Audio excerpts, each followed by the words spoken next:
Traditional healers also come here. Look at this.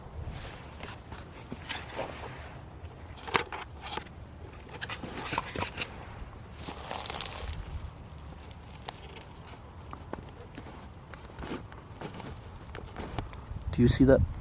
Somebody drop it.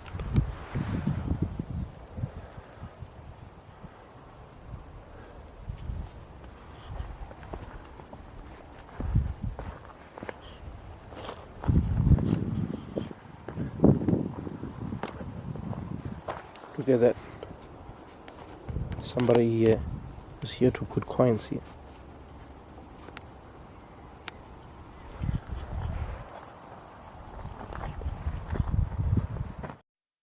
All right, now, hello everybody. Welcome to my YouTube channel. I am Zachariah the Ghost. This is part 2 of Behind Modimolle Mountain.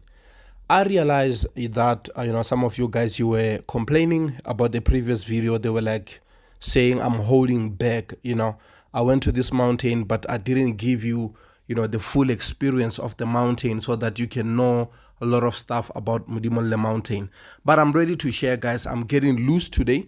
And there is the reason why I started with that short clip there where I am talking about traditional healers who are going to Modimolle Mountain, because there is a commercial side of that mountain right now whereby, our traditional healers are going to that mountain to go and get stones, whereby they can come and sell those stones for people. There is a video which is online whereby there is other traditional healer. I don't want to mention his name. He was like even giving people prices of saying, if you want the stone from Modimolle Mountain, I charge so much. If you want, this and that, and this is what you should do, this is what you shouldn't do, and these stones are going to help you with this and they're going to help you with that, simply because of they realize that people knows about the power of the mountain, and they know that there is so many people who want to go to the mountain. And it is not only traditional healers who are doing that. There is also prophets who also go to that mountain, and they charge people, to take that trip to the mountain because of they are, we can call them what? They are anointed, and they have that power whereby if they go there, they can help you to pray so that things can happen in your life. And the other reason why I showed you those coins is because of there is this thing called you see, many people are talking about it, the angel of money, lengelo ila chelete. People are always, calling the angel of money all the time. But if you are not aware, you are not going to understand exactly what is going on. But it's been, a thing which was going on a lot into, rivers a lot.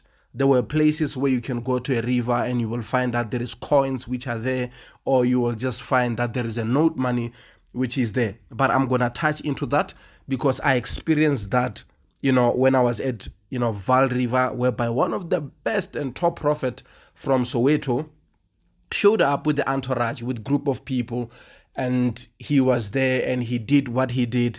And that's when I started to pay a lot of attention, and I understood him immediately, exactly when he was like saying, like I'm calling the angel of money to show up so that he can have more money. So I just want to, talk about those things today. That's the biggest reason why you saw that clip. I am not, putting that clip because of I am exposing whatever. I'm not that kind of a person.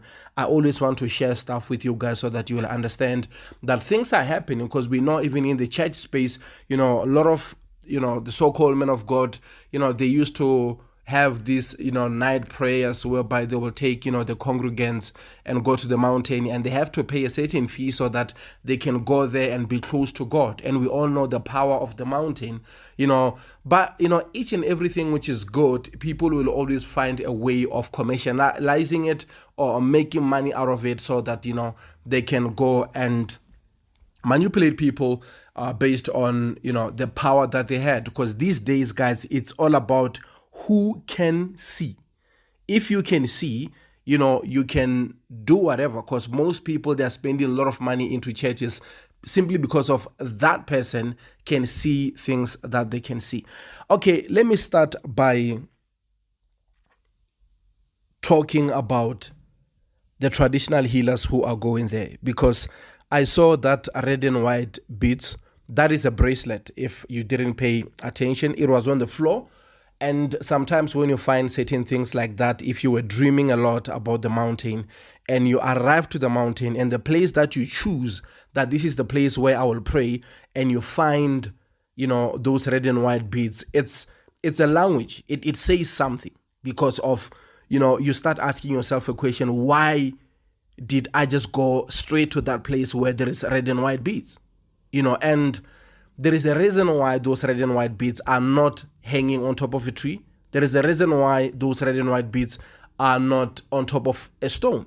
Maybe a traditional healer was there and he dropped it by mistake, but normally they always make sure and check their wrist before they go, because those red and white beads are like spiritually, they are attached with them. There is two. You can look at it in two ways. Maybe it just fell from someone, but it looked, because I sat down and I took my time and I looked at that. It looked like it has been there for a while, maybe for months, if not years, the way I looked at it, because I sat down and I was looking at that, because I had a clip whereby I was just looking at that video and I wanted to see if that was something which I was supposed to pick, with something which was there for me. And I also look at it because of it was still, solid.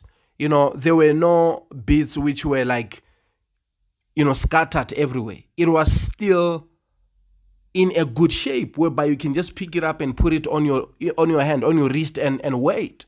And one other thing that I look at it and I was like, the reason why it is on the ground, simply because of, there is this thing when they are giving you a lot of choices of saying you have to make a choice, you have to pick a choice.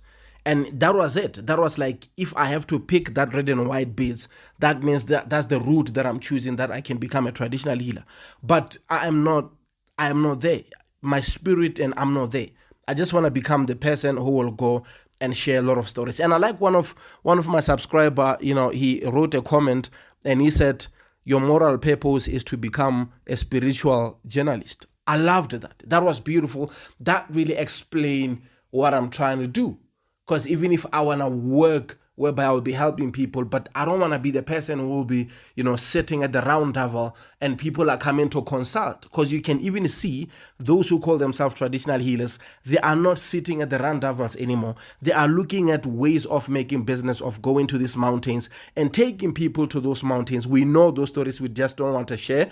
And they also go there and get stones and get water and come back and sell it so that they can also make money. And we also see, traditional healer, being online, talking about what they can do for you. Others, they're even talking about things that we cannot even speak about, so that those things can make you rich, so that you can get more money. So it really shows that there is desperation into that space of traditional healing, and the main reason why I was here, it was just to go there and talk to my God and, pray, and also, communicate with the ancestors that I am not going to take that journey. That journey, it has been a great journey during your days whereby you used to stay at home, people come there and you heal people. I'm not about that. I just want to have a different healing whereby I can continue with the storytelling. I can carry the camera and go and do a great work rather than sitting down and waiting for people to come and insult me.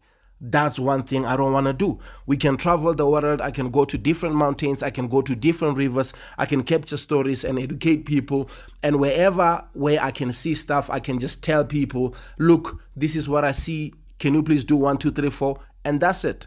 There is nothing attached, no payment, nothing. That's how I feel in my heart. I don't see the reason why people have to be charged an arm and a leg, to find certain things about their life. For me, it's just madness. But now, let me start the part 2 of the video where I will talk about those coins, because those coins are there for a reason. Somebody went there to put those coins that, the landlords of that mountain can see that and can hear his or her prayers, because we know that on that mountain there are people who goes there and all they want is money. That person shows that the biggest problem that they are having is financial problem. And if they go there and they put that money there, they say things that they want to say, and we don't know what was done with those coins before they will be put there, so that the landlord, when show up, can see that and can receive that, because we know the deep stories of the spiritual connection between money and the landlords. We all know that it is so deep. But let me just speak a bit about it. Now, when I saw that, I was a bit surprised, because I knew that, most people were doing that into rivers. When you go to the river, that's where you will see, coins being thrown into a river, or you will see, the note money being floating there on top of the river. It happens all the time. And there were times whereby I'll be at the river to camp for 3 days or 4 days, and there comes $20, there comes $50, which is there. And I normally go and grab that money, because in God I believe and I trust that nothing bad will happen. So I always went there to grab those kind of note money, dry it a bit, and after an hour or two I will go to Boxer, because I was using Boxer a lot because bread was cheap. I will just arrive there and buy 4 loaf of bread. That's 4 days of food while I'm busy praying to my God. I don't care what you did or what you said to that money before you throw it in there. That's your own problems. I also have my own problems that I'm dealing with. And my biggest problem that time, it will be hunger. And God just delivered a $20 note or a $50 note for me to go and get bread. Because I've been praying for one of those things, that God help me, let me get something to eat. And once I see the note floating, I'm like, thank God for answering my prayers.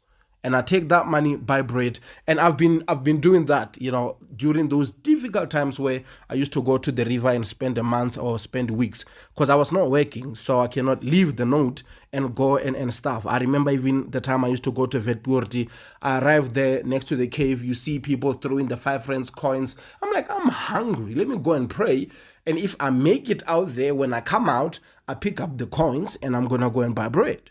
And I've been doing that. So when I see them at Modimolle Mountain, I didn't want to take them. I was like, okay, these ones, I can only take a video. I don't have to take these coins, because this is a different story. This is a different mountain. I just took this video and I realized that, man, things are happening a lot. And that made me realize that there was a day where I was at Val River. And there comes this other well-known prophet with the entourage, group of people. And I had, when he arrived, some other people that I was praying with, they were like saying, oh, there comes so and so, And it was silent. He went to the river and he was with one of the guy who is very close to him. And he started, talking. And I listened to him when he's saying, like I'm calling the angel of money, while he's busy throwing the coins into the Val River. While he's busy throwing the coins into, I think he threw it, 3 times, if not 4 times. And while he's busy talking, but because of I can understand the language he was saying, he's speaking the language. And I was like, okay, I get it. I paid a lot of attention to him. He came back. I remember when he started, prophesying, when he was telling people their things. And he looked at me and he said, well, now you know what you must do. You know places that you must go. Some of you guys, I cannot even prophesy you in public, because your stories are very deep, And that was one thing that I always, respected, and I was always worried about, because most people, they will always look at me, they said, you have a gift, but nobody really explain or simplify the gift to me so that I can understand what is it. Even if when I take the camera and go to these places, my mentality is that, I know that they're saying there are certain things that you should do, certain things that you shouldn't do. You have a gift. I'm like, you know what? They talk about don't do this, do that. How about I just become that kind of a person who do everything they said when you go to the mountain, don't do. If they said don't switch on the light, let me just go and switch all the lights so that we can see who is who. If I have to hide, I will hide. If I have to run, I will run. But let me go there. Let me go and do things that they're saying you shouldn't come with the camera on the mountain. If ancestors are not happy, then they should show up. And they should show me and they should tell me that we are not happy about 1, 2, 3, so that I can also show them, like, I know you're not happy about 1, 2, 3, 4. I'm also not happy about the way you do things or the way you've been doing things 30 years or 100 years ago. Times have changed. Allow me to get the camera. Allow me to be the storyteller that I want to tell. Allow me to go and visit, mountains like Drankensberg, God's Window. Allow me to go to, all these Kango caves. Let me go to, Mafinga Central in Zambia. Let me go to Kilimanjaro. Let me go to Table Mountain. I just want to travel and document my life so that the generation after me will sit down and look at that and say, my grandfather, did something amazing, whereby we can sit down and understand the spiritual path since I had no blueprint. Sometimes, we hear stuff when they said, when the ancestors, they want you to do this and that, and you don't follow, and they can do this, they have the power to do that. No, God has the power.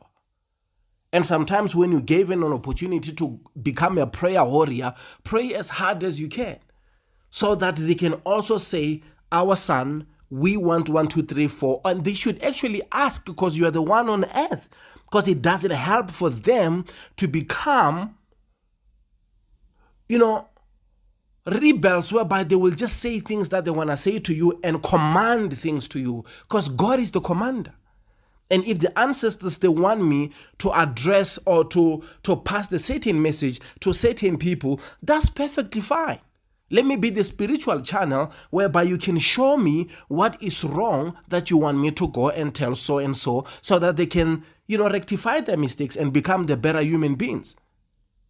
That's perfectly fine. I don't have a problem with that. The problem I have is that I have to wear what I don't want to wear, go to places that I don't want to go, do and eat things that I don't want to do. That's the reason why I'm doing, these kind of great videos whereby I can share stuff with you guys. And as usual, guys, I appreciate you guys showing me love and support. Thank you. Never be afraid to be rectified when you're wrong. We keep learning. Sometimes we think it's the end of the road because we don't know where the road is leading us. These too shall pass. Time takes time. Think.